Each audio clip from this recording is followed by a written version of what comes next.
that you are in just by being who you are. And let's talk specifically about the time in 1974 when there was a kidnap attempt made on you in the Mall in London. Can you tell me, tell us exactly what happened and your memories of that day? It'll sound very disjointed and probably different, but the essence of the operation was this car overtook us and stopped. This was going up the Mall. What, 8 o'clock, 9 o'clock? 8 o'clock now, I suppose. And it was fairly empty. And the Mall isn't all that well lit either. And we were sort of more or less in the middle. And it pulled up a bit quick, and so the chap just stopped to avoid it. And this man got out of his car, ran back, and the policeman got out of his car, and he walked round the back of the car. And when he came round the back of the car, he realised that this man had a gun. And he shot. There was an exchange of shots. And the policeman got off one shot, which I'm convinced came through the back window of the car, because that all hit me on the back of the head, and that was a good start. And then unbeknownst to us, his gun jammed, so that he became useless. And he was also quite seriously wounded at that stage. And then the chauffeur tried to get out, and he got shot. But my problem is, and I'm not sure quite which order all these things happened, but the chauffeur, when he went to get out of the car, he was shot. And he stayed in the car, and then he opened the door, and we had a sort of discussion about where or where not we were going to go. What did you say? What do you remember the discussion? I mean, what did he say? Well, he said I had to go with him. I can't remember why. I don't think you really gave a reason why. No, perhaps not. But you were quite obstinate about it. I said I didn't think I wanted to go. Thank you very much. I was scrupulously polite, because I thought it was silly to be too rude at that stage again.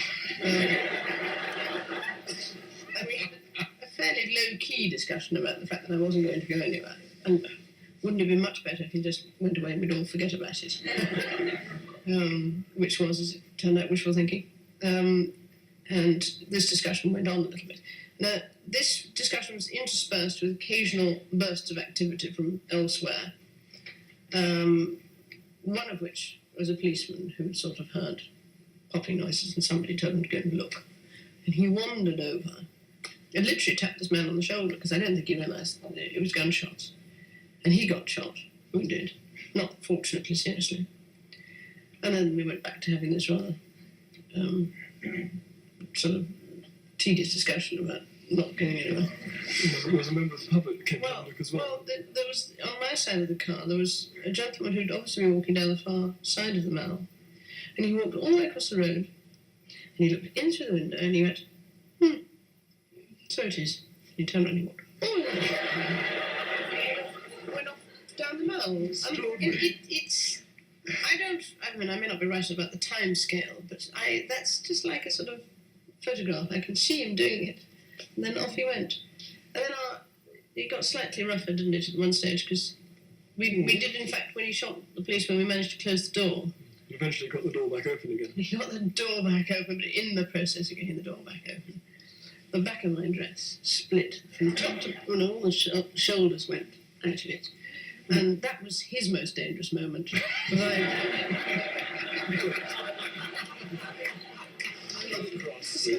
I lost my rag at that stage. You had hold of one arm and I had hold of the other. That was a bit later, though, wasn't it? Because when after he'd opened the door again, the whole thing had collapsed a bit, and then he grabbed my arm and pulled. Unfortunately, well, I don't know whether it was me holding on to him or him holding on to me, but anyway, we maintained the status quo for a bit. Because I wasn't going anywhere, put it that way. And then, at this stage, my policeman had managed to get back into the car from the other side. And my lady in waiting had left. We told her to get out, and she did quite quickly. In fact, she was going to pick up the policeman's gun, but some bossy lady standing on the side told her not to touch it. Fierce tone. So, anyway, the policeman got back in, and he joined in the fray, and got shot again for his pains. And then somehow we all ended up on the floor. And I was lying, flat on my back on the floor of the car, and you were basically sort of half on top. And that was just how we'd ended up after this tug of war. The whole thing rather sort of collapsed and heaped. But I could reach the door handle behind my head, and I opened the door and literally pulled the feet over my head and did a sort of backward somersault onto the road. and then waited, because I thought if I was out of the car that he might move. And he did eventually, and he went round the front of the car. I got back in the car and shut the door. And police were there at that stage, and I said, "You, go on, now's your chance." And he then legged it off towards the park and was smothered by, I think, the local rugby team. Yes. But the timescale was very difficult to judge, but there was a taxi driver who came past quite early on in the proceedings, and his fare wouldn't let him stop, and he went on, and he dropped him at Charing Cross station and came back again, and it was still going Not on. as long as that, so at least 10 minutes, 10, About 15 that, minutes is I over. think. And carries with her that sense of responsibility passed on from her mother, the Queen. On August the 15th, 1950, a daughter was born. The little princess was christened Anne Elizabeth Alice Louise. The second child and only daughter of the late Queen Elizabeth and Prince Philip. She had her first royal engagement at the age of 18 and started working with Save the Children shortly after. She still works with them. Princess Anne this afternoon at the equestrian events. She's an Olympian, competed in Montreal in 1976. She's a mother of 2, and she spent her whole life under the watchful eyes of the world's cameras. Most recently, in September, when the Queen died, 72-year-old Princess Anne with her mother until the very end. For a woman so often seen, she doesn't do many interviews. Still, she sat down with us ahead of the coronation for an exclusive Canadian conversation. We are so close to this moment. Here we are again with history, with coronation. Forgive me if this is a naive question, but how on earth do you prepare for that? Good question. We've been very lucky. My mother was the Queen for a very long time. And although you kind of know that this might happen, you don't really think about it very much.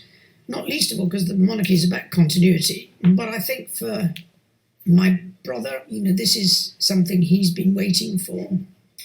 And he's probably spent more time thinking about it. For the rest of us, it's more a question of, okay, we have to shift the way we support. And that's what we need to do. And what does that shift look like for you? Well, that's we don't know yet. I mean, there was an order to the years because my mother didn't change very much. We kind of knew what the rhythm of the year was. Mm-hmm. So things like that will change, and how we are part of the support for the monarchy may change slightly. Who knows? And when you hear sometimes people refer to a slimmed down monarchy, I can't imagine what that might mean for a role like yours. I don't know how many more hours in the day you have to take more things on. Well, I think the slim down was said in a day when there were a few more people around to make that seem like a justifiable comment. The world changes a bit. It changes a bit. I mean, it doesn't sound like a good idea from where I'm standing, I have to say. Sure, I'm not quite sure what else we can do. We can convey continuity of not just interest, but of service, of understanding. The way that people and communities want to live their lives. And I think so often we get the chance to see communities and the people who do things really well and are very generous with their time in a way that, if you look at the media, you tend not to get that impression. Are there conversations about relevance? There will be everywhere. It's not a conversation that I would necessarily have. I think it's perfectly true that it is a moment where you need to have that discussion. But I would just underline that the monarchy provides, with the Constitution, a degree of long-term stability that is actually quite hard to come by any other way.